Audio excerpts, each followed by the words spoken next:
Hello and welcome to my latest episode of Chat About a Book, and I'm going to have a look at a couple of childhood books that I had when I was about 6, like my dad got for me, and these are books he read to me and I started reading myself. So this first one, can you guess? I think this was a copy from 1942, so you can see the design here is slightly different to what we might expect, but there are some clues here to what the book is, and you can see, yes, it's The Hobbit. So that was one of the first books, obviously for most small boys who into fantasy. This was just absolutely fantastic for me. I have a daughter, and not so much, but it's one of those things, isn't it? Really, but for me, it was a really special book. And as I said, the artwork's a bit different, as you can see, to what we expect after the movies, and I'll have a look in my next episode of showing one of the graphic novels, the Hobbit graphic novels that I've got. So I'd like to show a 3D printed scene from the Hobbit that I'm very proud of. So I'd like to show that in the next episode. But really, this episode is not so much about the Hobbit; it's about another book. And this is a book, again, it's a big part of my life as a kid, and this is called Giantland. So it's a very interesting background to it as well. So I think very much it was actually a Victorian book. So although I think this edition is closer to a paperback edition. I think the first of these editions came out in about 1936. So this it's not really paperback, but it's close to paperback, or halfway between paperback and hardback, really. This was from 1936, and it's the maybe the 4th edition, I think, that I've got. But the actual original, the story actually came out in 1870. So it's absolutely marvelous, isn't it? 1870. They came out as a serial in a children's magazine. So very much he was this man. He knew him and the illustrator, the man who does the drawings for it. They both knew most of Victorian society. He's good friends with Dickens. The illustrator as well was a good friend of a lot of the other artists, and so. The writer, he's got the marvellous name of Richard M.H. Whittington, but he was called Roland Quiz, and so that's a marvellous name, and he wrote for a magazine called Our Young Folks Weekly Budget, and really interesting. So it's like a kids' weekly magazine, and John Proctor is the illustrator. And again, he was very well known and sought after artist as well. And the stories they've taken out from old English fairy tales. But I had to look online. And there's an online page called the Gently Mad Bookshop, and they're showing a first edition hardback from 1909. So I think it was obviously. I think they were, as they always did, the same with like Punch magazine, for example. They would put them together in a hardback, and they put the weekly parts of the story together into a hardback, and then after that, I think that's my one is actually 1944.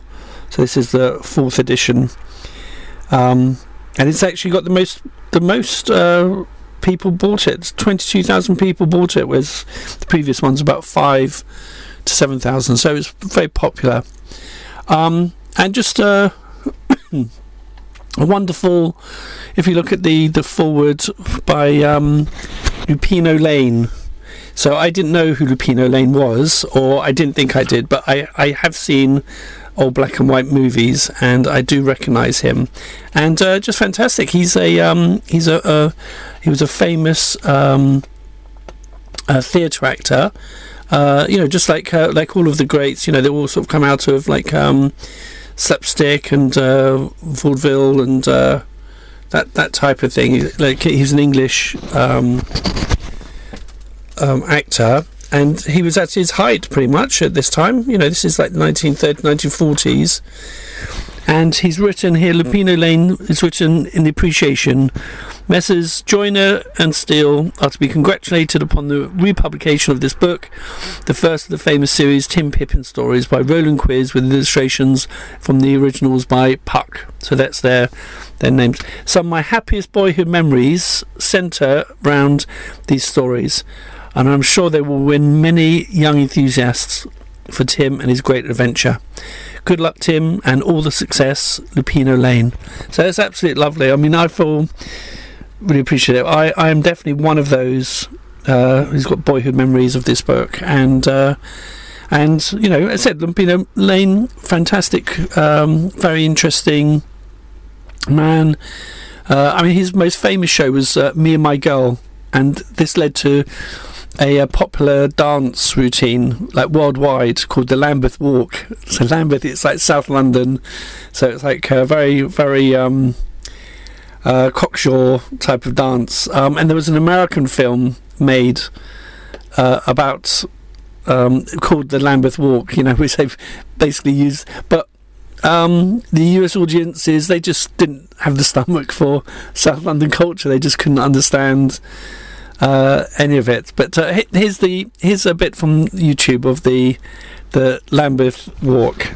So I hope you enjoy it. Just 10 seconds. And again, this is what Lupino Lane created for the theatre.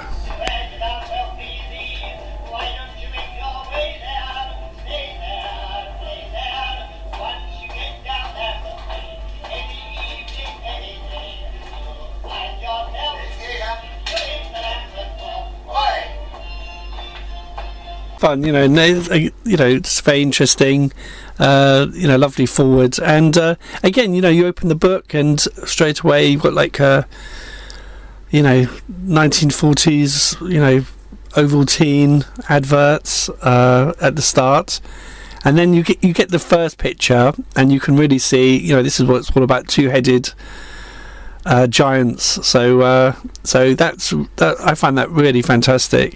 Just even at this age, they did not hold back. They didn't hold back when it came to boys' adventures, and he's a mix between like a knight as well, really, and just having, and also just like Victorian adventure. They're all dressed up in from all the different periods, like back to Anglo-Saxon. So there's a giant with dresses, Anglo-Saxon clothes, and it's just a real pleasure, really. Interesting. If you ever look at the contents page, so you can see they don't hold back here. There's like Uncle Two Heads. They've got all sorts of things like big feet. The giant flea that really stuck in my mind, and there's Tim Pippin in the Body Snatcher. So I was a 6-year-old, and these are the sort of things which they really expected kids. I mean, 1970s, 60s, and 70s, quicksand was a big thing as well. That was always very exciting. So that goes back to all of, back to this time as well. So, some lovely names, King Gobbleall's brother. And then at the end you've got Coronation of Tim Pippin. So you can see there's a lot of there's the princeliness about it. But when you look at some of the chapters as well, there's a lot of talk of like drunken giants and all sorts really. So again, really interesting. Lots and lots of adventures here, really. And so just sort of, I think it was very memorable for me. I thought it was a giant mosquito, but I think they've said it's a flea, giant flea. But that's always stuck in my head. And again, sort of giants, like they look like something out of the Battle of Hastings, really. Sort of. I suppose just like J.R.R. Tolkien, he had this like love for Anglo-Saxon times, the Anglo-Saxon period, and also obviously like fighting, giants fighting dragons. I mean, that's it's marvelous, really, isn't it? So that was I think I was like 6, 7, 8 when I was. And I've kept the book. It just looks as worn out as it did then. Really, to be honest, I've tried to look after it, but it's very worn out. But yes, at the back of the book, again, very nice. Vimmeltal, I think it's like because everyone's just desperate to try and get some protein and vitamins into the little kids, because like poverty was so tough, in Britain at this time, and obviously during the war as well. So these are very sweet, and very nice at the end of the book. They're telling the parents, right, go out and get the next adventures as well. So really enjoyable book, real pleasure to have these memories of story. People, I know for lots of people, things like Harry Potter, that was always that really got them into fantasy, and for me, Giantland really hit the spot. So as I said, I think another lovely book.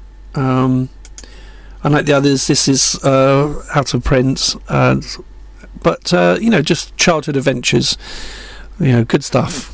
Anyway, thank you very much for watching, and I'll see you on another chat about a book when we'll have a look at the Hobbit graphic novel. So really, it's an excuse because I want to show off my a 3D printed Hobbit scene that the Hobbit scene from the Hobbit from a couple of years ago that I made. Anyway, thank you for watching.